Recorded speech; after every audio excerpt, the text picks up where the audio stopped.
আর একটা কথা বলছি যে তৃণমূল দল মানেই হচ্ছে কাটমানি এবং গুন্ডাবাজির দল। এটা নিয়ে কোনো বিতর্কের জায়গা নেই। যারা তৃণমূলকে মনে করেন ভোট দিচ্ছি ভালোর জন্য, তারা নিজেদের সর্বনাশ করছেন। প্রত্যক্ষভাবে এই পাটুলি থানার ওসি তিনি এই সমস্ত গুন্ডাদের সঙ্গে সহবত করেন, তাই আজকে এই পরিণতি।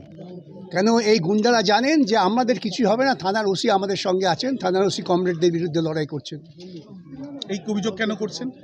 অভিযোগ কেন করছি, ঘটনা পরম করে বিচার করুন। আমাকে অনেকে বলেছেন এই ওসি নাকি একটা ফেসবুক পোস্ট করেছিলেন যে কমরেড আপনারা শূন্য থাকবেন। উনি জানেন না ওর চাকরি জীবনের শূন্য টেনে দেওয়া যায়। আমরা দিনই ক্ষমা করেছি, কেন আমরা কমিউনিস্টরা কোনো ব্যক্তিগত মানুষের ক্ষতি হোক চাই না। কিন্তু আজকে তিনি তার মদতে গুন্ডাদের লালন পালন করে শান্তিপূর্ণ এলাকায় বাড়িতে ডেকে খুনোখুনি হচ্ছে। এটা এমন নয় দুটো পক্ষে লড়াই হচ্ছিল, একেবারে কাটমানি। চিরকাল আপনারা দেখবেন পড়েছি আমরা সে মধ্যযুগ থেকে, লুটের সম্পত্তি নিয়ে মারামারি হয়, লুটেরা শেষ পর্যন্ত একে একজনকে খুন করে। গোটা রাজ্যটাকে লুটের কাজে ব্যবহার করেছেন মমতা, তার পরিণতি এটা। আর এই ওসি বিভিন্ন থানার ওসি, শুধু একজন না, এ তো অনেক সাহস দেখিয়েছিল। তখনও আমাকে আমার বন্ধুরা বলেছিলেন, আমি কোনো ব্যবস্থা নিইনি। আবার বলি, সৌজন্য দেখিয়েছি। প্রচুর কমপ্লেন। আরেকটা বিষয়, এলাকার বাসিন্দারাই অভিযোগ তুলছেন যে নেতা দাদাদের হাত রয়েছে এদের মাথার উপরে, পুলিশে ওয়ান্টেড লেখা ছিল, তাই তো তারপরে ব্যবস্থা হয়। আমি একথাই বলছি, তৃণমূল দল যারা রাজ্য সরকার চালাচ্ছে সেটা কাটমানি উপার্জনের একটা সোর্স।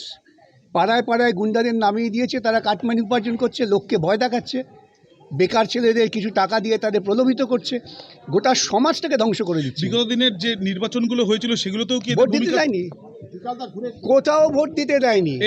এরাই যাদবপুর অঞ্চলে শহীদ স্মৃতি, ভগৎ সিং নগর সব জায়গায় ঘুরে এলাম, সাধারণ দরিদ্র বস্তিবাসী মানুষ ভয়ে আতঙ্ক। এবার ভোট দেবো এটা তারা আশা করছেন, কিন্তু এরাই আটকাতো। এই গুন্ডা বিহাইনি। তৃণমূল কখনো তো মানুষের ভোটে যেতে না। এই এমএলএ এমপি এই গুন্ডা নিয়ে ঘুরে বেড়ায় আর পুলিশ সাহায্য করে। তৃণমূলের যিনি প্রার্থী তিনি বলছেন যে এর পেছনে রাজনৈতিক অভিসন্ধি আছে বলে তিনি মনে করেন, অশান্ত করার চেষ্টা। রাজনৈতিক অভিসন্ধিটা ওদের এবং ওর দলের, নিঃসন্দেহে ওর দলের ভেতরে কাটমানির অভিসন্ধি। আপনি জিজ্ঞাসা করবেন তৃণমূল প্রার্থীকে ও নেতাদের কাটমানি উপার্জনে আপনারা কতটা উপকৃত হয়েছেন। এমএলএ উনি জানেন না কাটমানি উপার্জন কিভাবে হচ্ছে? উনি জানেন না কিভাবে মানুষের কণ্ঠরোধ করা হয়েছে? যদি না জানেন তাহলে তো নৈতিক অধিকার নিয়ে এমএলএ হওয়ায়। একটা বিচ্ছিন্ন ঘটনা হলে আমি বুঝতাম, কিন্তু এটা ধারাবাহিক পরিকল্পিত ঘটনা। কত বড় হামলা থেকে আরম্ভ করে সব পুলিশের মদতে।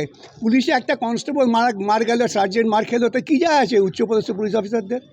তাদের কাটমানি তো আসছে। মানে এই একটি ঘটনাচক্রে নির্বাচনের মুখোমুখি অন্ততপক্ষে মানুষকে সচেতন করতে সাহায্য করবে। মানুষ তার প্রজাতান্ত্রিক অধিকার প্রয়োগ করুন। এই গুন্ডারা চিরকাল নিয়ন্ত্রণ করতে পারে না, এটা যেন গুন্ডারা বুঝে নেয়। আর পুলিশ অফিসার তাদের আমি বারবার বলছি, হয় নিয়ম মানে কাজ করুন, নতুবা চাকরি যাওয়ার জন্য তৈরি থাকুন। পরিষ্কার। নির্বাচনের পরবর্তী সময়ে এই জিত আপনাদের এজেন্টের বাড়িতে ভাঙচুর করেছিল, এমনও কিন্তু অভিযোগ করছে।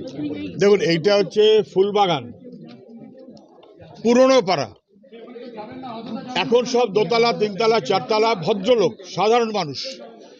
এবং এটা পরিষ্কার হয়ে গেল যে সেখানে কি ভয়ঙ্কর ঘটনা ঘটতে পারে। মানুষ আতঙ্কিত, মানুষ ভদ্র সভ্য মানুষ মাথা নিচু করে থাকবে, আর গুন্ডারা দাপিয়ে বেড়াবে এবং তারপর কাটমানি নিয়ে মারামারি করবে, খুনোখুনি হবে।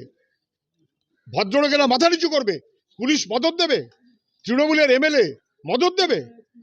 এটার থেকে যদি বেরোতে হয় তাহলে এই সমস্ত গুন্ডা বাহিনী তার পিছনেই, আর পুলিশ হোক আর তৃণমূল হোক, মানুষের অধিকার ঠিকমতো করে প্রয়োগ করতে হবে। তাহলে মানুষকে চিরকাল মাথা নিচু করে থাকতে হবে।